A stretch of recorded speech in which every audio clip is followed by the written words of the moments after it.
news. It's time to go behind the scenes with the Niantic Task Force. What's up, guys? Your boy, TheWaveReport. I'm back in the building another video. If you're watching this video for the first time, make sure to like and subscribe buttons right away all the way to 12K. Now, let's go ahead and get into it. Now, you OG viewers that's been down with the channel since the channel first came out, you would know when I used to leak Niantic news, which I will get back to doing, collecting a lot of data from my source now, waiting on some emails to come back. Tons of leaked information ready for you guys, coming soon. You guys will remember that I leaked that Niantic had a task force way before they announced they had a task force. This was like a year or two in advance. Remember I told you guys that it was going to be online play and that it was going to be tournaments and all types of stuff like that. Well, these things are here. And I've said this. I told you it was going to be level up systems and everything. But let's go ahead and get into it. Now, as you may be aware, the Pokemon GO team has just announced that from now on, 80 meters will be the base interaction radius for PokéStops and Gyms globally. This announcement comes as a result of the recent Hear Us Niantic protest campaign, which united content creators, media influencers, and players alike.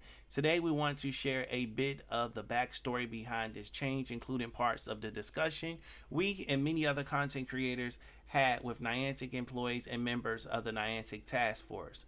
Please be aware that in order to protect the privacy of Niantic employees, we are not allowed to share their names, but we're allowed to share what we discussed. Let's get into it. Meeting the Niantic Task Force. August 13th, we've received a curious message from Niantic community team inviting us to a meeting where we would be free to chat with members of Niantic Task Force and provide direct feedback to decision makers at the company. We were a bit surprised by the invitation, but we decided to go with it. We do have a channel of direct communication with Niantic that we can always tap into, but this was the first time they requested feedback in such a direct and blunt way. We reached out to Twitter and asked our community for questions.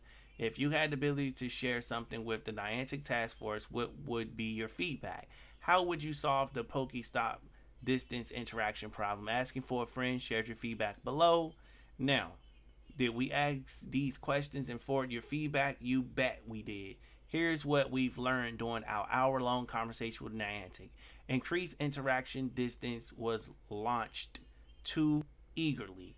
One of the first topics discussed was how the 80 interaction distance was introduced in the first place. Niantic admitted that increasing the interaction distance was a knee-jerk reaction to 19 rather than a well thought out strategy. The company shared that they believe internally that the end game bonuses won't last longer than 3 to 4 months. Of course, the pandemic has lasted quite a bit longer, which leads the developers to keep the bonuses active much longer than they originally intended. Now, and how did the 80 meters number come into play? They just doubled the original number without too much in-game testing.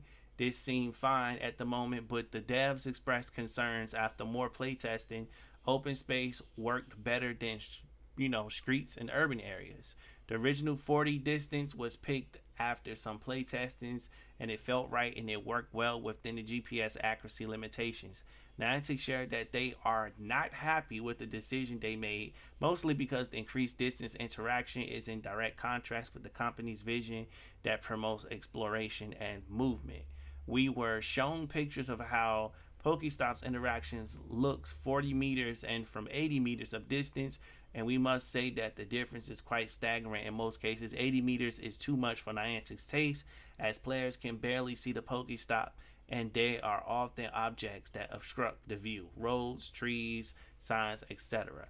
Controversial or not, we do agree that we have problems discerning what is what when looking at something from 80 meters, especially when the object is a small item such as a cool graffiti or wall ornament. Now, sponsored Pokestops has nothing to do with this. Yeah, okay. One of the most notorious questions we wanted to ask Niantic was if the reduced distance was put in place to promote interaction with sponsored Pokestops. Niantic employees confirmed that this is not the case and that revenue generated from sponsored Pokestops is not significant enough to warrant any major gameplay changes. Sponsors Pokestops are treated just as regular Pokestops in terms of gameplay. A game designed around exploration. Niantic spent a lot of money, a lot of time discussing one of the key pillars of their game design, exploration. We really cannot emphasize this enough. Throughout everything the team has done, this is one aspect that will never be ignored. A lot of our community feedback has been focused on the notion of there's nothing left to explore, so give us back 80 meters, which is something Niantic does not agree with the slightest.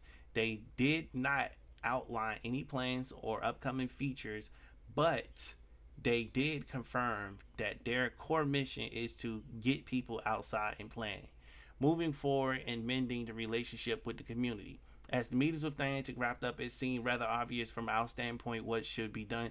Pokestop Interactive Edition should be reverted back to 80 meters, and that's exactly what happened this morning, marking a staggering change from Niantic's previous behavior towards their player base. Now, as this announcement was coming out, Niantic reached out to us again, sharing that this was just one of the first changes coming in the near future.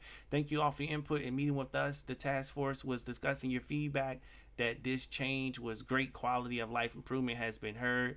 Excited to have everyone see the full potential coming September 1st. As soon as after the message was shared again, reassurance to us that we're not going back but forward in terms of communication, community engagement, and future interactions with the company. Just want to echo that this is the first change we are making.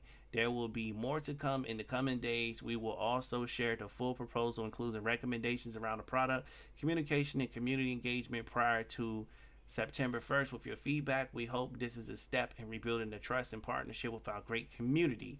Parting words. Now, well, first of all, we are happy to report that Niantic is indeed not a demonic, money grabbing, and soul sucking company that Twitter rage threads make it out to be, which in fact they are. In fact, this could not be farther from the truth. During our time with them and other media shared a metric ton of feedback about the game and game performances, bugs, and quality of life we'd like to see. Now, the company is very receptive to feedback, but they did admit that they could have done a much better job communicating changes and letting the player base know that the feedback has been heard. We've been repeatedly assured that this is something that will be improved in the future. We left the meeting with a strong impression that the people working on Pokemon Go at Niantic are as passionate as we are about the game, and that they're aware of the problems. They have a company which comes to interact with the community. Media influencers such as GoHub are a good way to keep the community informed, but we are not by any means a tool that Niantic should and could rely on to get their message across. This, combined with their eagerness to rebuild the trust of the players base, make us feel quite optimistic about the game's future. We'll know more or around September 1st, but this is what we wanted to share with you today. Stay safe and keep playing, trainers. Now I want to pass this question off to you guys in the comment section below. Do you believe Niantic? Do you believe that they're saying they're going to listen to the community? I don't trust these scumbags as far as I can throw them. And I cannot wait to drop these leaked videos for the information that I got. And I'll give you a teaser. 4 people were fired from Niantic for introducing the plan to move it to 80M. Yes, they have been fired. Because now Niantic is in a situation that they can't get out of. So I'm going to be dropping that video very soon. I got a couple of more details that I need to go over with my source before I release it. If you want to see that video, make sure you hit the like button and make sure that you share this and subscribe if you have not done so already. And until next time, I will see you wonderful people later. Peace out.